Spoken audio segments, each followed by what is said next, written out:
Hey everybody, welcome back to Contractor Radio. I am your host, Jim Johnson, the head coach at Contractor Coach Pro, where we help contractors get control of their business so they can grow their business and achieve that personal and financial freedom they were chasing when they started their business. If you feel like you're wearing a lot of hats and there's a lot of chaos and drama in your world, we can help you take that away and grow your business in the way that fits you. In today's show, we have a guest today that really and truthfully, I only knew as like a Facebook friend. I can remember getting the friend request. I look at everybody that ever sends me a friend request and I'm like, well, what do they do? What are they about? And this may be a good, helpful thing for you whenever you're adding people to your friends list. I don't put anybody on my friends list that lives in negativity. It's got all the politics stuff and all that. I just don't want to do any of that. And so I always look through their feed a little bit to see where they're at. And this guy had an amazing amount of positivity. And so I accepted friend request.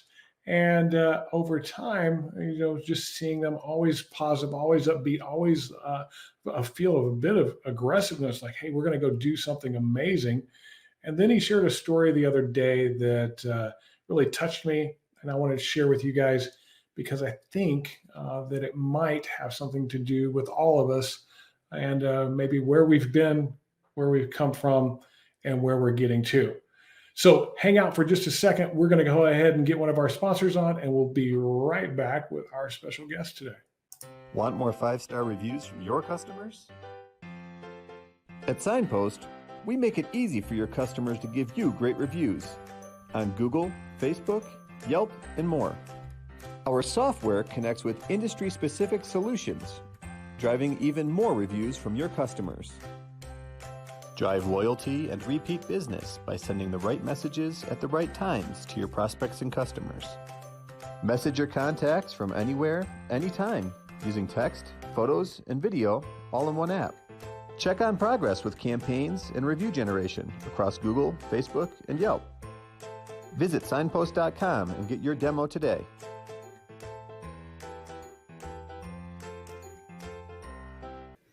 Hey guys, if you're not using Signpost, it's something that you should check into to engage with your prospects before they ever become customers. And then once they do become customers, to retain them and make them raving fans. Go check them out today, get a demo from them, tell them that Contractor Coach Pro sent you, and they will make an amazing difference in the results that you have out there in your business. Like I was saying earlier, we have a special guest on. He's one of my Facebook friends. I got a little opportunity to talk to him before the show started, and I know there's going to be gold in today's conversation. It was cool just kind of talking to him. I'm like, hey, save all that for the show. He just like exudes this feel of confidence and excitement about life. And I just want to bring him on today, the CEO of Barrelle Roofing, Kevin Barrelle. Welcome to the show, man. Good to have you on board. Hey, man, what's going on? I'm just staying busy as always. We run 1,000 miles around an hour around here serving contractors. It's what we do. And like I said, to kind of lead into this, I kind of saw your story. I guess it's been about 3 or 4 weeks ago now. We had a little snafu trying to get you on last week. That was on me. But we got you on this week, and that story really touched me. I think in our industry, with the ease of entry that we have into our industry and the reward that comes with our industry, we can tend to sometimes maybe go down a wrong path. And it also opens up a door for people that may have been down the wrong path before to get into something that could be very beneficial to them in the long run. And this story that you shared, could you just share that with everybody, kind of what got us talking about this and kind of where you've been and where you are today? So this month is 20 or 21 years, 21 years, I think, that I've been drug free. And, it's, you said something and it rings true, is that, in this particular industry, it can be very lucrative for people. And, success is a part of that, that being lucrative, and a lot of people don't know how to deal with it. It becomes overwhelming, and because a lot of us never been there before, and so you finding out with drugs and alcohol and stuff, and I'm not beating you down if you drink or anything like that, that's whatever, but because I do, but drugs it was an issue with me early on in life. I, I got hooked on drugs very early, like very young teens, probably preteens, and was in and out of jail, prison, and all kinds of stuff due to drugs. And I finally, caught a meth charge, trafficking methamphetamines. I got caught with a pretty good bit of drugs, and I went to prison and came home, and had $25 to my name, and nothing, because I spent 5 years there. So I really didn't have a whole lot, lost a lot while I was in there, and here we are today. So it seems to me that you made some decisions when you were there. Like I did. That doesn't happen for everybody. Most people that go to prison, it actually kind of takes them the wrong route instead of a change in their life. What do you think made the difference for you versus some of the others that don't have that type of experience? I mean, it was a choice, and I hit my rock bottom in there, and it's unfortunate, but the majority of drug addicts and stuff, they got to find rock bottom before they can recoup and rebound and stuff like that. So it's the unfortunate part about it, but since I've been home, I've tried to help people not to have to hit that rock bottom, and unfortunately some people still do, and that's one of the hardest parts of trying to be a mentor to people, is that some people don't want to be mentored, and they got to hit that rock bottom. So same thing in business, right? Like you coach people, and here's the roadmap. If you just follow this is success on the other side of this, and they don't, they don't care, because it just seems too easy. And they'll hit rock bottom and be like, dang, man, I was told about this or whatever. And so hitting rock bottom, unfortunately, is the spot that some people have to hit, and I hit mine. You know and bounce back. So What did you decide? Like, was it something specific, or was it just I'm going to have I've just decided I'm going to have a better life, or was there some specifics to it? very specific, actually. So um I wound up, when I say I lost everything, I lost everything. I lost my first daughter while I was in there. And so I was like, you know what? So her mother was murdered while I was in there. And so I made a decision then. I was like, you know what? Like, my daughter's going to grow up without a mother, and I'll be damned if she grows up without a father too. And needless to say, she still, before I got out, I had all my parental rights terminated. And it was a perfect opportunity for me to say, you know what, I give up. I'm going to go back to my old ways. And but it was also the perfect opportunity for me to say, you know what, I'm going to work on me. I'm going to be the man I need to be, so one day I can still be that man I need to be for her. And I dug deep, man, and continued to work on me the whole entire time. And when I got home, I had my mind made up that I'm going to do something. I'm going to make something. And, here we are. So. So has any of that relationship been repaired? We talked a little bit. It's not by no means the best, but you know, um, I mean, in due time, brother, in due time. I have a similar situation, and yeah, it doesn't. It's not ever perfect, but I'm like you. Hopefully, the actions that I go through with life will be enough to prove that I'm not what I used to be. Right. Um, all of us have stuff, right? There's not a soul walking this planet that's perfect. There was only one, and he's not hanging out with us except in our hearts at this point. Right. So I got you in my prayers on that. I appreciate it. That's a big thing, especially our kids. So we get out of prison, we come home. What then? What happened then? So, man, I've always been a hustler, and I've looked and begged for an opportunity. Pretty much begged. I even told one guy, I was like, "Look, man, I'll go to work for free, for 3 days. And then you let me know what you feel like it's worth when I get done. If you don't feel like I'm worth anything, then let me know, and I'll go to the next spot. So that's what I did, and um." I talk a lot about. I've actually got a book coming out soon, and Cool. I talk about all this stuff in there. And so, if you're listening to this, be on the lookout for a book. What's the name of the book? It's undetermined yet, but it will be all over social media. Follow me on social media. It will come out. I promise. We're working through the first draft right now, so hopefully by the end of March it'll be off the press. Yeah, I just had a book come out in February, and it's not as easy as people think. The writing of the book was actually easier than getting it out there.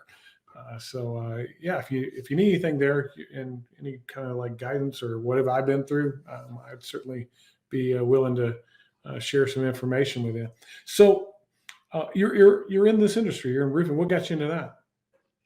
So it was actually the first job I ever had growing up. And I was 14 years old, got into the roofing industry. I was the guy out there tearing off the roofs, picking up the trash. And I was short, fat, and out of shape, and learned real quick I was in a man's world. And by all means, it was rough, but I actually enjoyed it. I enjoyed the process. I watched the pieces of the puzzle go together, and it was very intriguing to me. And it was just something I picked up on, and you know, I got out of it obviously for a while, and I had a guy call me up one day. We had a massive hailstorm come through Georgia, and he said, "Hey man," he said, "Do you think you could sell a roof?" And I was like, "Dude, like I could selling a roof's not a problem. Roofing's what I know." And he said, "Well, won't you come work with me and give it a shot?" And that's been like 14 years ago, I guess. And the rest, the history. We've been in business now for 11 years, and you know, it's been eventful. It's been eventful by all means, and fun. It's been fun. Yeah, well, I noticed something about you. One of the things I do is I like to do a little research. Like I said, whenever I friend somebody, I kind of look back through their feed and where are they at and with what they post and that kind of stuff. Because I don't want negative people in my world. And I noticed something about you that you have an incredible mindset for the hustle, right? Like it's just you're up early. What's the deal with getting up so early? Like I saw a lot of your posts. They're like 4 o'clock in the morning. I thought I got up 4:30. early at 5 o'clock. What's the deal with that? Man, I let my health get out of whack pretty bad, and I was getting overweight, and I was like, It's I really don't have time during the day. I used to go work out at lunch. The more we grew, the less time I had during the day to go make things happen. And then when I get home in the evening time, spending time with my wife and my two kids, and I was like, man, this just I don't have time. And I've always liked that morning workout because the endorphins it releases. You meet failure before most folks even wake up. You've pushed yourself to failure multiple times through your workout that the day seems easy to take on. And it was really, really easy for me to get into that routine because I liked it. I pushed myself to the limits, by 6:30, 7 o'clock, and my day is good. It's great actually. And you've released, I don't know, there's something in you that you release when you go to the gym that early in the morning. In my opinion, you get to a point to where you know the day's less stressful. Doesn't matter really what comes your way. You handle it in a different mindset, and you know I'm pretty extreme in the gym. So when I go out and I deal with homeowners or I deal with anything that we have at work, it's it's less stressful. It just 100% less stressful. Yeah, I'm actually going through a little bit of this myself. I tore my Achilles 2 years ago, a little over 2 years ago, and that became an excuse. I was actually in pretty good shape before that happened, and I was getting back to playing basketball and doing some things that I'd done for a long time, and I tore an Achilles. And shortly after that, the pandemic hit, and so there was all kinds of reasons to not work out and to maybe have a beer and to maybe eat something I shouldn't have eaten and just all these things. And then business was really busy, so I used that as an excuse, like, hey, I'm just too busy with business to do all that other stuff. And 39 days ago, I started the whole 75 hard thing. One of the things I learned about that, because you got to read a book every day, 10 pages of a book every day. One of the books I'm reading is called Deep Nutrition. And one of the things that happens when we work out early, especially like that, is that we burn off this cortisol that we build up all night long. And cortisol is a stress hormone.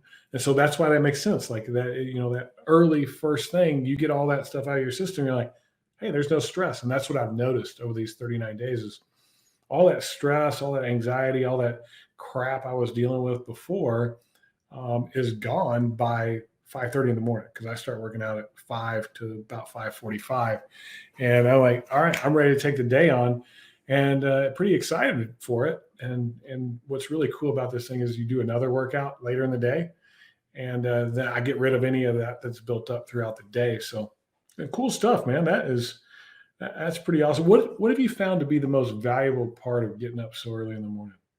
I have more time. I listened to a book. So the first quarter of this year, I'm listening to two books, and I listen to them over and over and over again.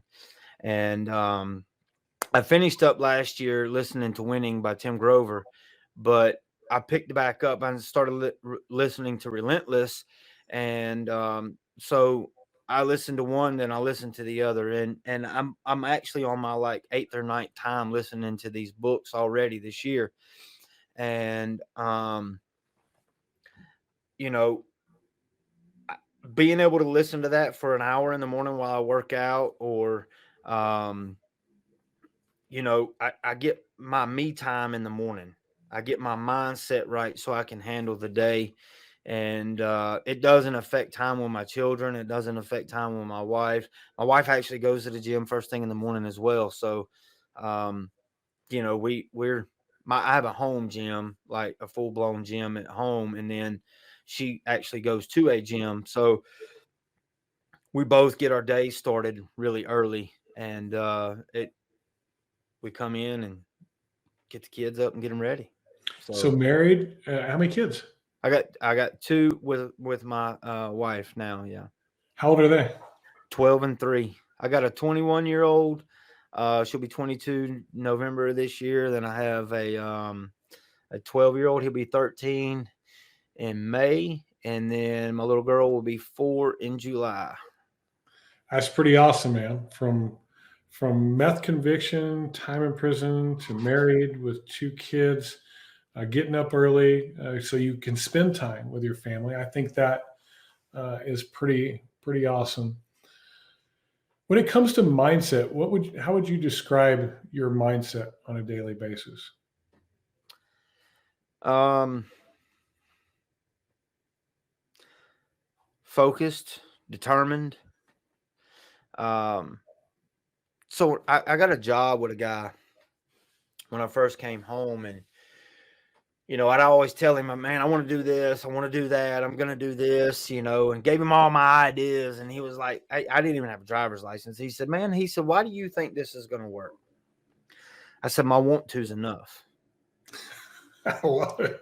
I My want want to. to is enough because I want to do it. That's why. And it's going to work. I'm going to make it happen. And now, don't get me wrong. I tried multiple different things before I landed where I am at now. And so, but, I tried cutting grass. I tried all kinds of little entrepreneur things. I mean, when I came home, I had a $25 check and I went straight to raking yards, for $25 a piece. I figured if I spent 5 years in prison and came home with a $25 check, and I can rake 2 yards in a day and make $50, I'm ahead of the game. Like I'm killing it, So I just stayed with it, man. I became determined and staying focused on being better every single day. I've noticed something, and this is a bit of a common theme. Anybody that I've ever met with an addictive personality, they tend to go one direction or the other. And if they've gone the bad direction, they've pulled themselves out of it, they have to find something else to replace it with. And like you listening to a book 8 times. I don't know anybody that listens to a book 8 times. There's not a single soul that I've ever met that listens to a book 8 times in the span of a couple of months. Have you recognized that in yourself, that you find other ways to use your this maybe predication towards being addictive to the good instead of the bad? So no, it's the desire to learn is what it is. And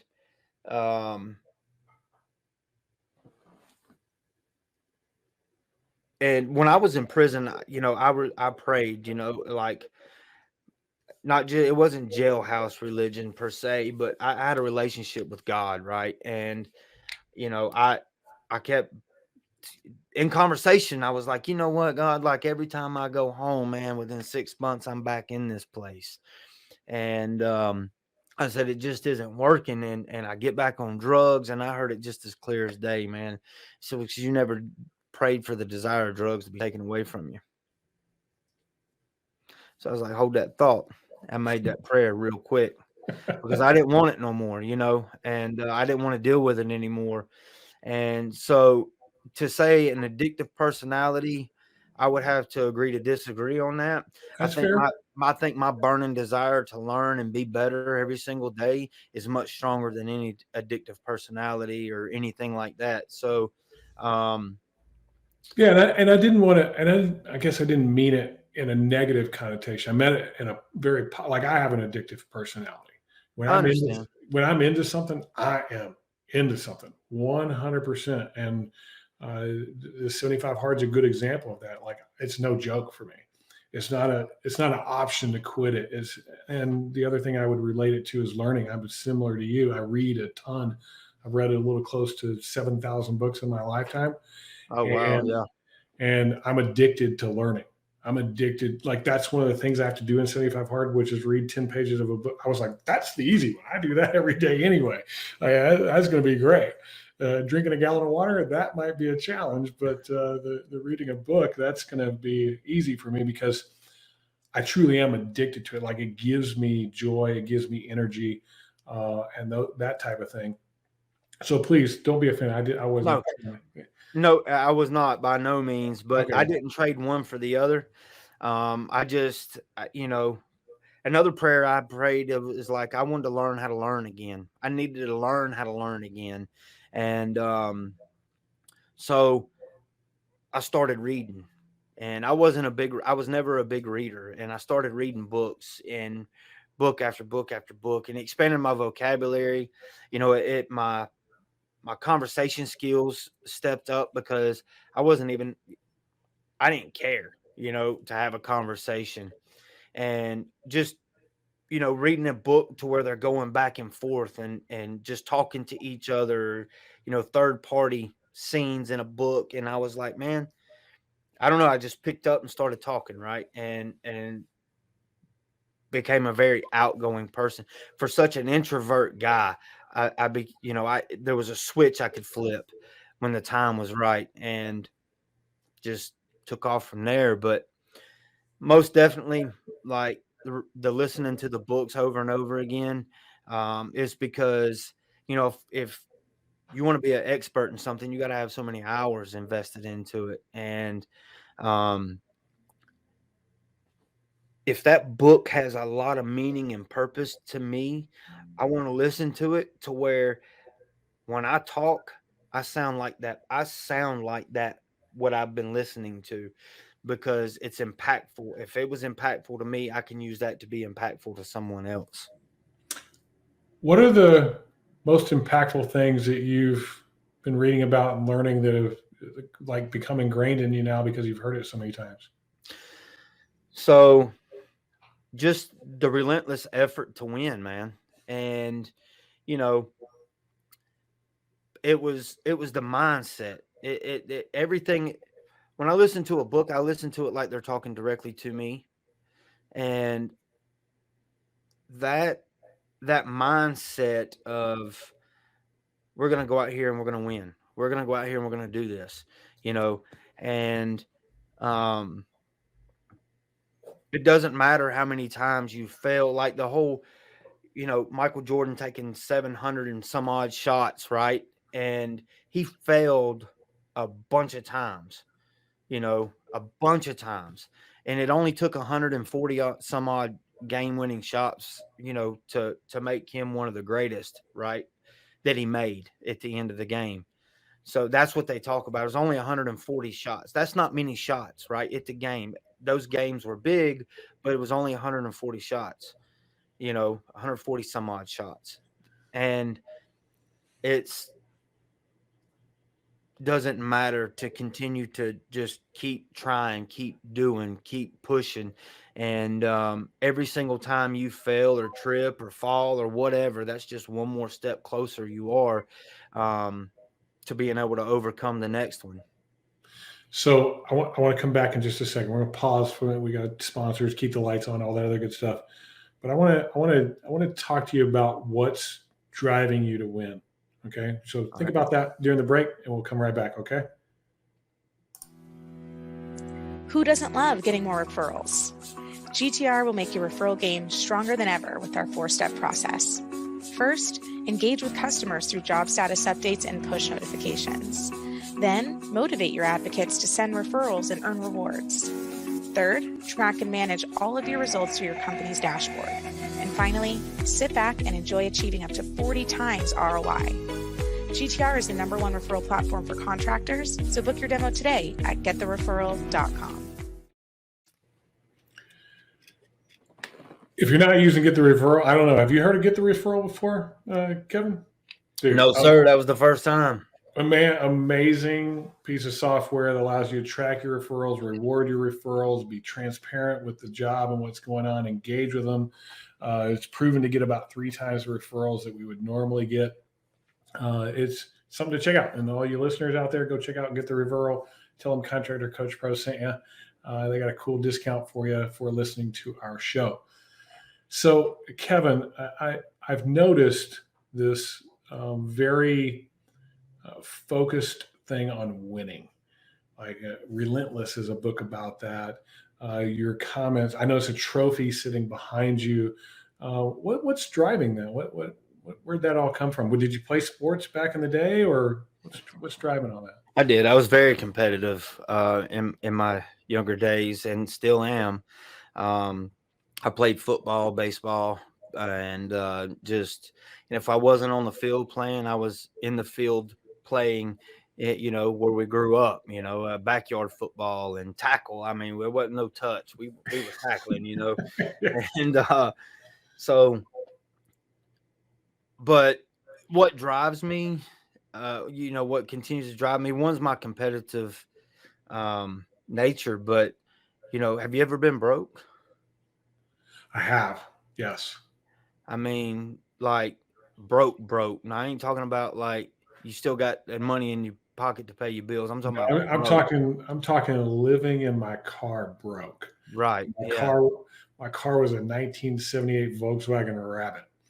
About as broke as you can get. That thing happened to be something I already had paid for. If I had payments on it, I wouldn't have been able to make them. Right. That's what drives me. Growing up, I wasn't able to buy the shoes that I wanted. My family, they were working. My mom was working 2 jobs. My dad was working a job, and, we may do by all means, but the more that more thing we weren't able to do. And, but then when I got older, I moved out when I was 16 years old and, ran the streets and all that stuff. But being broke, I'm talking about broke, man, like asking for $1 to buy a 69-cent cheeseburger back in the day, that, and, having to call home and ask for money for 5 years straight, I don't ever want to be in that position again. I don't ever want to, I don't want my kids to experience anything like that. And so to be able to provide them with a much better life and, get the things that, kids are mean, man. You know what I'm saying? Kids are mean, bro. Yes. You show up to school with just this day and time, it's like a regular pair of Nikes. Oh, you just got regular Nikes. You don't got no J's on. You know what I mean? Like kids are mean, man. So I just, I don't want my kids to have to experience that. I'm not in the sense of saying I'm spoiling my kids to where they're spoiled brats. No, my kids work for their stuff too. My 12-year-old, I mean, he splits firewood. We got him a gumball machine. He understands hustle and he understands entrepreneurship, and I teach him that day in and day out. Like you don't have to depend on nobody else in life. You can, if you keep this drive and this hustle, you can make things happen for yourself. And so that's one of the, I mean, my son helps us sell roofs. So who's going to tell a 12-year-old no? Yeah, take the kid with. I took my kid with me a few times, and I also took my dog with me. Like the dog was a good move too. Dog wins. Yep. Yeah. So tell me, like, so it sounds like you worked for somebody for a little while, then you started Barrelle Roofing. Like, I did. What spurred that? So it's always, roofing's always been just a passion of mine, man, and helping people, and it provided an avenue to help people, and and provide a good living for us. So it was, that's what done it. He shut his company down, and I went to work for some people. That's back when gas was $5-6 a gallon. Looks like we're on our way there again. But I was working by the hour, driving a jacked up truck. And at the end of the day, like my bring home, my net pay that we actually had money was like $35. And after paying gas and all this stuff, so I was like, man, this just isn't working. And matter of fact, I went and rented a car. When we started, I couldn't afford gas. It was cheaper for me to go rent a car for the day and put gas in it. And because I was getting like 9 to 10 miles to the gallon. So I went and rented this little 4-door car. Me and some of my buddies piled up in it, went out knocking doors and lined up jobs for the next day's repairs and stuff like that. And then I was not leaving until I sold some repairs. I was like, I got to make this work, to start recouping my money. And so I started selling repairs and things of that nature. So, yeah, we rented a car for 2 days, man. Went out knocking doors because gas was just too much. I remember the days when gas was outrageous, and I think you're right. It probably is headed back there again. So, tell us how it's gone with Barrelle. Like, where are you guys at now? You started 11 years ago. How are things going? Going great, going great. We've got a couple branches that we operate out of, and we've got a fully staffed office. We have our social media people in house, like video content creator in house, marketing in house. We've got a really good setup process. So you got content creator. Mhm. How often are you putting out content? This is cool to hear. I wasn't aware of this aspect of So you Barrelle. don't follow our page? I'm going to as soon as we get done, man. I click on that like page. I've We never been invited. All you gotta do is invite me, man. Like that's all I need. No, so I mean daily. We put out content daily. And what kind of impact has that had on your business? So we take a different approach than most people do. We don't push down your throat like, hey, we do roofs, we do roofs, we do roofs. You know, we do the know, like, and trust thing, and we just put out stuff that our audience or people that follow our page would interact with.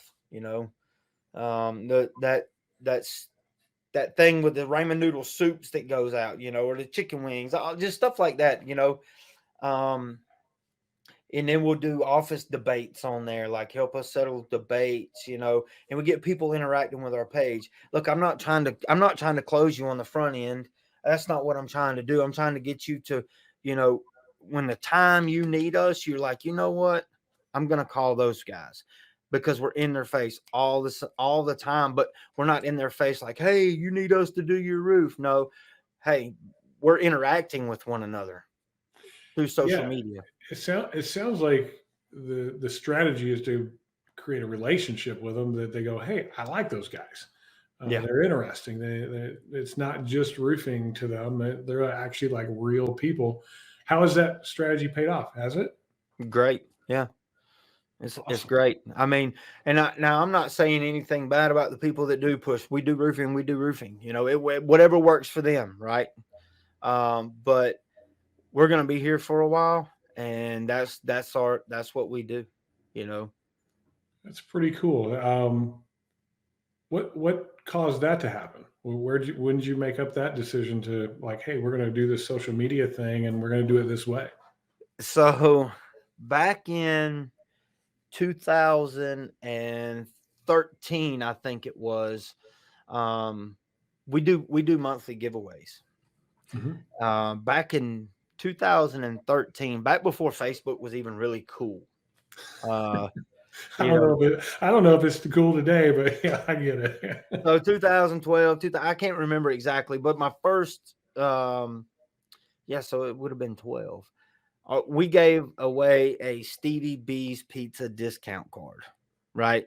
Like we've given away Braves tickets way back in the day. So we've always done something to get people to interact with us. A memory popped up the other day. It was like we're at 30 likes. Um, we're it's we're building a machine that is able to operate, and people know us when we go out, and people know us. They're like, oh man, your post it was great, or whatever. um That's how you got me. You were you were real. You were right. authentic. It was like it wasn't the stuff you normally see on Facebook. Normally, you see on Facebook, somebody going to a fancy restaurant, or they're all dressed up, or they got their like walking along, all looking perfect and stuff. It was raw. It was real. Is that the approach with you guys? Well, Well, not on our business page. I mean, yes, on the business page, but it's different. We want you to interact with us. We want you to engage with us so we can engage with you. So when you do see us or you do call us out there, it's like you already know who we are. So you get some of that through giveaways and things like that. The debates, like, give me some examples of some of these debates that your followers have solved. So, like in the dishwasher, do your forks go up or do your forks go down? That's a good. I should do that one on knives. Like that. That's the one that my wife and I battle over. Should they go up or should they go down? And she is definitely an up person. I'm like, dude, I'm gonna stick my hand in there. Right. You gotta touch it. You gotta touch it. So right. No, absolutely. That's for any other good ones like that. That's a good one. That's just one that popped up into my mind. Mustard on a sausage biscuit. No. Yes. No. Yes. No, not on a sausage. No. Only thing that goes on a sausage biscuit is my mouth. That's it. Maybe some eggs and some cheese. That's about it. No, mustard, man. Really? Where are you at? Where are you from? I'm in Texas, man, right between Austin and San Antonio. Dude, I mean, that's just about as south as you can get right there. You know what I mean? Hey, I got one for you. Okay, you tell me this one. Chili, beans or no beans? So, like, are you putting it on a hot dog or are you eating it?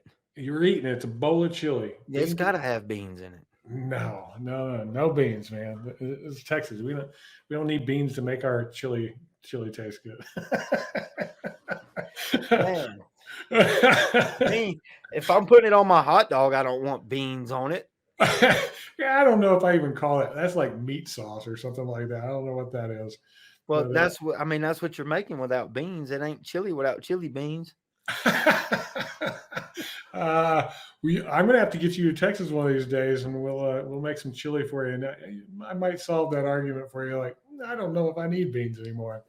I'm actually in Texas a good bit with our Apex group. Yep. Oh, so what's that all about? Apex. It's one of the best networking groups I've ever been in. With Ryan Stewman and yeah. So okay. I'm in the Apex Executives group, and man, it's phenomenal. That's great. That's the thing. Like, you got to find that thing that works for you, right? That's right.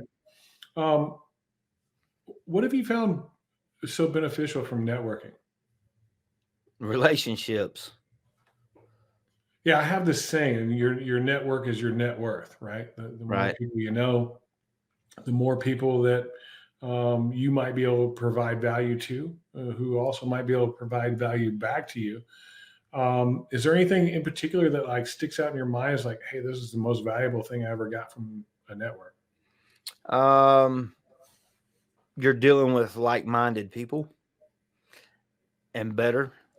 So you put yourself in a room with, you're surrounding yourself with the environment, man, the environment. You know what I mean? Like you're surrounding yourself with people that are doing big things, and that's, you want to do bigger things. That's that competitive part of you coming out again right there. That's it. Like, dude, that dude's doing some big things. I can do those big things too. Yeah. I mean, you can too. Yeah. We all can. I was just about to ask you, can we all do that? Or is it just us that are wired for, like, I'm an uber competitive. I freaking hate to lose. It's serious. And it has nothing to do with being broke or any of that other. It's just, I hate to lose. Always have. I mean, my mom tells a story of me being 3 years old and losing some silly game and literally like flipping the board over and being all pissed off and everything. And I've just always been that way. And I have a hard time figuring out why other people aren't that way. Like, why aren't you competitive? I don't get it. Like, losing's okay. Like, that type of thing.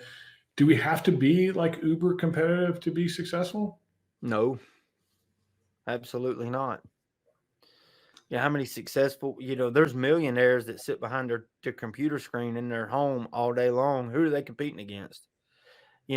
I mean, I don't think you have to be super competitive to do something like to be successful. Absolutely not. Um, do we all have the ability and want to? I mean, I don't know. Like, but I feel like every single person out there, let me rephrase that. So that didn't come out right. Do you have the ability to it? Yes, you do. Do you have the want to? I don't know. But I can promise you if somebody's got a roadmap laid out, then yeah. Look, there all successful people have a routine that they follow. Point blank. There's a routine.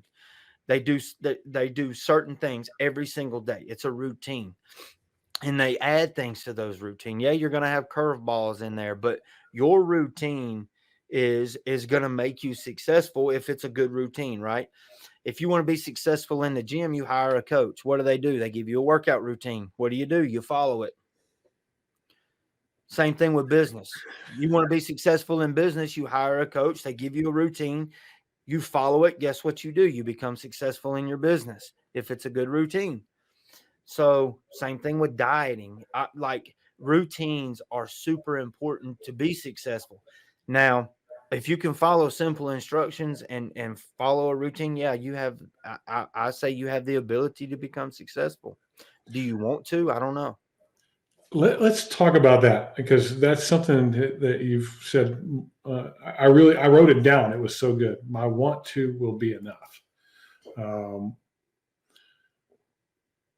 can you describe what that is for you? Like, I get the want to because you don't want to be broke again. Um, but why are you doing all this? Minus the like, I think you could just stay where you are right now and not ever have to worry about money again. Why are you working so hard? What's it all about? Um, it's a desire. Is there anything big you're trying to accomplish or solve or do?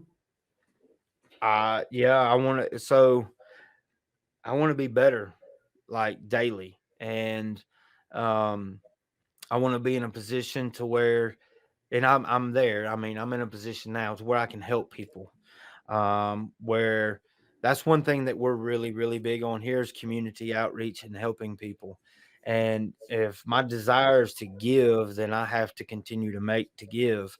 And we give a lot. We're involved heavily in our community, our local community here. But more so than that is like the growing aspect of it. The more I put myself in front of adversity and overcome things, the more the my ability to grow becomes stronger. And if I'm not in a position to where I'm overcoming things, then life becomes pretty simplistic and there's not a whole lot of growth, and complacency breeds laziness, and I'm not interested in that. That's pretty awesome. I think that was a nice little bow on our conversation today. If you were going to give somebody some advice that feels like they're struggling in their business, what would the one piece of advice be that you would give them? So that's really an open-ended question. I mean, that's a hard one, right? Like What's the one because thing that has made the difference for you? hiring a coach. I promise everybody listening to the show, I did not pay him to say that. I'm not saying hire me because Kevin's not my client, but he found a coach, and find the coach that works for you and works for your business, aligns with your business, aligns with your core values and what you're about. How, what happened there? How did it change the way you looked at your business? So it helped me overcome a mindset. Obviously, like, you know, staying small is making money, is providing for my family, and I had an issue with growing big. I was like, man, this is comfortable. Well, guess what? I not necessarily became lazy, but um, I was doing a lot of stuff with my free time. I was, and it's not bad stuff. I was going fishing, and things like that, which there's nothing wrong with that. There's absolutely nothing wrong with that. If you want to stay small, in my opinion, and do things and have one or two people with you, there's absolutely nothing wrong with that. But you need to know there's more.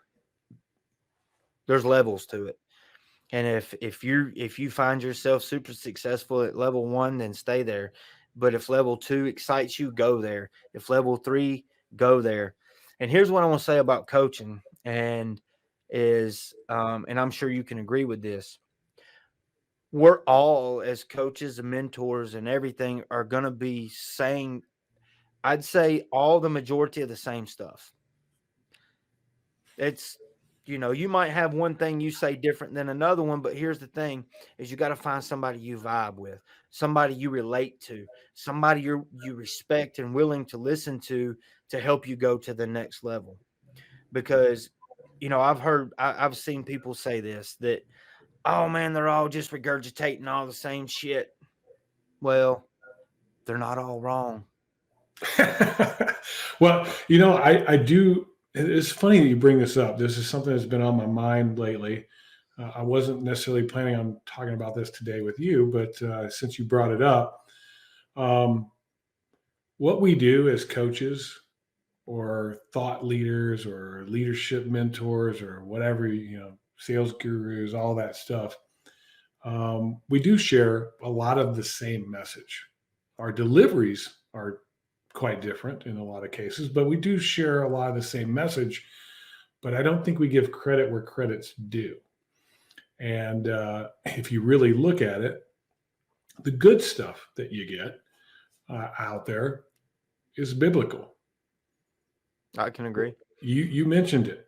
You do this so you can give back to your community. You love one another, right?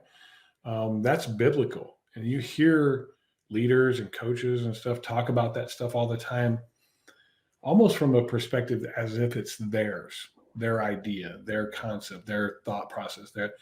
But it is really all biblical, and we should give credit where credit is due. Like our stuff that we do here, we look at it that way. It is biblical. And if you look at it that way, you realize it's not you. It's hopefully God working through you and sharing that biblical path with others. And it's not normally stuff I talk about on my podcast. I try not to be too preachy. Do you see some of it that way or not really? So absolutely. Well, Proverbs is one of my favorite books of the Bible. And there's a lot of wisdom in there, And,